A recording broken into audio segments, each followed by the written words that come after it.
ये जनता के सहयोग से बड़ा भव्य नामांकन हुआ और नामांकन जुलूस में युवाओं का और समाज के सभी वर्गों का जो उत्साह देखने को मिला वो अद्भुत था। इसके लिए मैं पुनः सभी अपने युवाओं को धन्यवाद देता हूं कि आपने मुझे इतना प्यार दिया है। केवल चंदा लेने का काम हुआ है अरवल में और केवल चंदा तेजस्वी यादव तो गिरिराज जी ने अपने भाषण में कहा कि रेलवे में जब थे ये लोग तो नौकरी के बदले कितने का घर और ज़मीन लिखवा लिया और अब का जो घर घर नौकरी का वादा करके हथुआ नरेश बनेंगे। भाजपा के प्रदेश प्रवक्ता और अरवल के एनडीए उम्मीदवार मनोज शर्मा ने आज नामांकन कराने का काम किया और नामांकन के साथ एनडीए की जीत का दावा किया तो वहीं महागठबंधन पर हमला बोलने का काम किया। मनोज शर्मा ने कहा कि अरवल का विकास अवरुद्ध हुआ है, अरवल का विकास रुक गया है, अब विकास तेज होगा। अरवल के लोगों ने अरवल के विधायक को बदलने के लिए ठान लिया है और अरवल में खास करके जो है कह सकते हैं कि अवरुद्ध हुआ है। जहां जहां माले जीती है वहां वहां की विकास जो है अवरुद्ध हुई है।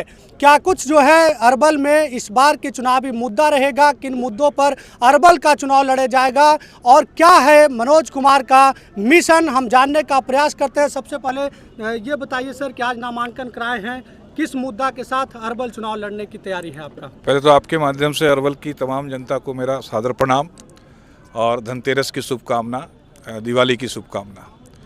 आज जनता के सहयोग से बड़ा भव्य नामांकन हुआ और नामांकन जुलूस में युवाओं का और समाज के सभी वर्गों का जो उत्साह देखने को मिला वो अद्भुत था। इसके लिए मैं पुनः सभी अपने युवाओं को धन्यवाद देता हूं कि आपने मुझे इतना प्यार दिया, इतना समर्थन दिया। अब आगे मैं समाज के सभी वर्गों से और सभी उम्र के लोगों से, महिलाओं से एक मार्गदर्शन चाहता हूं कि उनके मार्गदर्शन में मैं इस पूरे चुनाव अभियान में लग सकूं और उन तक पहुंच सकूं। जहां तक सवाल है यहाँ के मौजूदा वर्तमान राजनीतिक के परिदृश्य का, तो मैं तो गो से विधायक था और गो से ही मैं अब तक लगा रहा। टिकट अनाउंस होने के बाद मैं अरवल आया, लेकिन जो मुझे यहाँ की दारुण और करुण जो कथा सुनने को मिली है गांव के अंदर किस तरह माले के लोग गरीबों को और उन पे अत्याचार कर रहे हैं, कई ऐसे घटनाएं मिली। हमारे महामंत्री संजीव जी हैं हम लोग के साथ में, कई वीडियो इनके पास में हैं जहाँ पे, और कई लोगों का मलहम लगाने गए, ये इलाज कराने गए। किस तरह से वहाँ पे एक लोकल छोटी छोटी पॉलिटिक्स, अगर आप माले कार्यकर्ता से आपकी अगर कोई अदावत हो गई तो आपकी खैर नहीं है। इस तरह से माले का उपद्रव इस इलाके में बढ़ा हुआ है, उसे अविलंब रोकना अति अनिवार्य है और इसका एकमात्र उपाय लोकतंत्र में मतदान ही है। मतलब लोगों को फंसाने का काम किया गया है। बिल्कुल, आप मैं जो समझ रहा हूँ तो देख रहा हूँ कि स्थानीय स्तर की छोटी छोटी राजनीति में भी माले के लोगों का दखल है और उसको वो अपने दबदबे दिखाकर या शोषित करके या कोई भी तंत्र को अपनाकर वो अपनी बात मनवाना चाहते हैं। आज जो है अरवल में जो जन सैलाब थी आपके नामांकन में, जिस तरीके के उत्साहित कार्यकर्ता थे, वो उत्साह क्या कर रही थी? बिल्कुल, अरवल बदलाव चाहता है और एक नए सपने जीने को लिए अरवल तैयार खड़ा है। क्या जो है यहाँ का आपका चुनावी मुद्दा क्या होगा, किन मुद्दों पर आप जो है अरवल में चुनाव लड़ेंगे? मैं शुरू से कह रहा हूँ कि मेरा मुद्दा है मानव विकास। मनुष्य का विकास हो, सर्वांगीण विकास हो, उसके चेहरे पे खुशहाली आए, उसके हृदय तल में खुशियों का अंबार भरा पड़ा रहे, और वो तभी आ सकती है जब आप चौमुखी उसका मानव का विकास करते हैं। चौमुखी मानव का विकास के लिए हमने सड़कें बना दी, हमने नहर की व्यवस्था अच्छी है, हमने बिजली की व्यवस्था अच्छी कर दी, हॉस्पिटल यहाँ खुल जा रहा है, यहाँ ये अब 4 लेन हो जा रहा है, जहानाबाद अरवल रोड 4 लेन हो जा रहा है, बाईपास बन जा रहा है। तो ये तो जो मूलभूत आवश्यकता थी वो हमने पूरा कर दिया। अब हमारा है जो सबसे अधिक जोर है शिक्षा, स्वास्थ्य और गरीब कल्याण पर। और महिलाओं की जो योजना आई है, महिलाओं के लिए जो 2-2 लाख रुपया देने की योजना आई है, मेरा पूरा जोर रहेगा कि उस योजना को यहाँ अरवल में सर्वाधिक सफल बनाएं। 10,000 रुपया जो महिलाओं को रोजगार करने के लिए दिया गया है, 125 यूनिट बिजली फ्री दी गई है। पिछले कई दिन से जो है अरवल में आप घूम रहे हैं, क्या लगता है इसका असर है?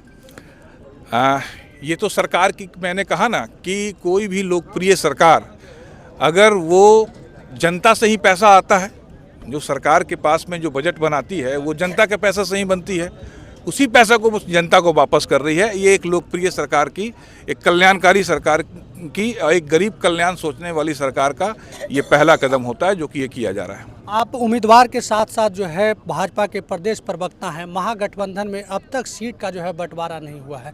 पहले चरण के लिए जो है नामांकन प्रक्रिया खत्म। देखिए, हम लोग महागठबंधन की तरफ देख ही नहीं रहे।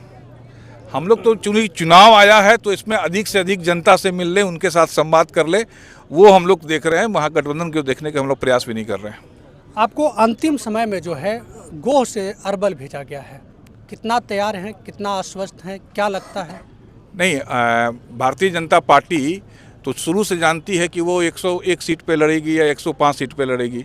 उसका 5 दलों का गठबंधन है, लेकिन भारतीय जनता पार्टी 243 विधानसभा में चुनाव की तैयारी करके रखती है। तो यहाँ भी हमारा एक एक बूथ का गठन किया हुआ है। पंचायत के अध्यक्ष हैं, मंडल के अध्यक्ष हैं, जिला की कमेटी है, पूर्व के जिला के सभी अध्यक्ष लगे हुए हैं, सभी पुराने जो भाजपा के कार्यकर्ता हैं वो लगे हुए हैं, जदयू के कार्यकर्ता लगे हुए हैं, राष्ट्रीय लोक मोर्चा के कार्यकर्ता लगे हुए हैं, लोजपा के लोग लगे हुए हैं। तो कहाँ दिक्कत कहाँ है? इतना मजबूत ये गठबंधन है कि कोई भी कहीं से जाके अगर अचानक भी किसी को आना पड़ा तो ये चुनाव नेता नहीं लड़ते हैं, चुनाव वहाँ की कमेटी लड़ती है। महागठबंधन के नेताओं का कहना है कि अरवल में इतना काम हुआ है कि इस बार प्रचंड जीत होगी। हाँ बिल्कुल, अरवल का काम तो ग्रामीण इलाके में दिख ही रहा है। केवल चंदा लेने का काम हुआ है अरवल में और केवल चंदाखोरी हुआ है। आप जब अरवल में घूमेंगे तो किन किन समस्याओं को आप महसूस करेंगे, किन किन समस्याओं पर आपका सबसे ज़्यादा फोकस होगा? क्योंकि मैंने कहा ना, बात सबसे ज़्यादा उठ रहा है, रोजगार की बात उठ रही है। तेजस्वी यादव हर घर में नौकरी देने की बात कर रहे हैं। तेजस्वी यादव तो गिरिराज जी ने अपने भाषण में कहा कि रेलवे में जब थे ये लोग तो नौकरी के बदले कितने का घर और ज़मीन लिखवा लिया, और अब का जो घर घर नौकरी का वादा करके हथुआ नरेश बनेंगे। गिरिराज जी ने उसको स्पष्ट किया है। चलिए, बहुत बहुत धन्यवाद। तो ये मनोज कुमार शर्मा थे, जिनका साफ कहना था कि अरवल में जो है लोगों को परेशान किया गया है, यहाँ के विधायक से लोग नाराज हैं।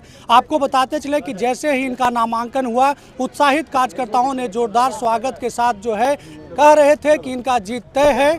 अब देखना होगा कि चुनावी समीकरण कैसा रहता है, यहाँ के जो है परिणाम क्या होते हैं, लेकिन मनोज कुमार का नामांकन प्रचंड रहा है।